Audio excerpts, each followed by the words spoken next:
இவங்க 2 பேரை, அதாவது நம்ம கிர்லின்னு கோஹானு போனாங்க பாத்தீங்களா, இவங்க 2 பேரும் ரொம்பவே வேகமா ஓடிக்கிட்டு இருக்காங்க. ஏன்னா பறந்தா பவர்ல மாட்டிப்போன்னு வேகமா ஓடிக்கிட்டு இருக்காங்க.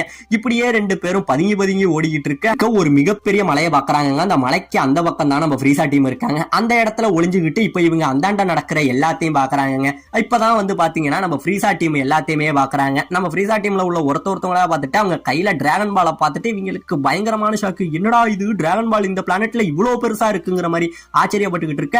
திடீர்னு நம்ம டொட்டோரியா இருக்கான் பாத்தீங்களா, அவன் திடீர்னு இந்த பக்கத்துல யாரோ ஒரு சத்தம் வருதுன்னு திரும்பி பாக்குறான். ஆனா அந்த இடத்துல யாருமே இல்ல. உடனே இவங்க என்ன கேக்குறாங்க, என்ன டொட்டோரியா ஆச்சுன்னு கேட்க, இல்ல ஏதோ அந்த இடத்துல நம்மள இங்க பாத்துக்கிட்டு இருந்த மாதிரியே இருந்தது, ஏதாச்சும் விலங்கா இருக்கும் அப்படிங்கிற மாதிரி இது பண்ண இவங்க 2 பேருக்கு இப்பதான் உயிரே வருது. நல்ல வேலை இந்நேரம் அவன்கிட்ட மாட்டி இருப்போங்கிற மாதிரி இவங்க பயந்துகிட்டு மறுபடியும் எட்டி பார்த்துக்கிட்டு இருக்காங்க. அப்படி எட்டி பார்த்துக்கிட்டு இருக்க அந்த டைம்ல அங்க உள்ள ஒருத்தன் என்ன பண்றான், ஒழுங்கா வெளியில வாங்க, நீங்க வச்சிருக்கிற டிராகன் பாலை கொடுத்துட்டீங்க அப்படின்னா உங்களை ஃப்ரீஸா ஒண்ணுமே பண்ண மாட்டாரு, உயிர் மேல ஆசை இருந்தா உங்க டிராகன் பாலை கொடுங்க, ஒழுங்கா வீட்டை விட்டு வெளில வாங்கடா அப்படிங்கிற மாதிரி ஒருத்தன் மிரட்ட, கரெக்டா அந்த வீட்டுக்குள்ள இருந்து ஒரு 3 நாமக்கரிகள் அப்படியே வெளியில வராங்க. அவங்கள பார்த்தோன்னே இவங்களுக்கு பயங்கரமான ஷாக். என்னடா இது, பிக்கலோ மாதிரியே இருக்காங்க அப்படிங்கிற மாதிரி இவங்கலாம் பயங்கரமா ஷாக்காக ஒரு 3 பேர் இங்க இருந்து வெளியில வந்து நிக்கிறாங்க.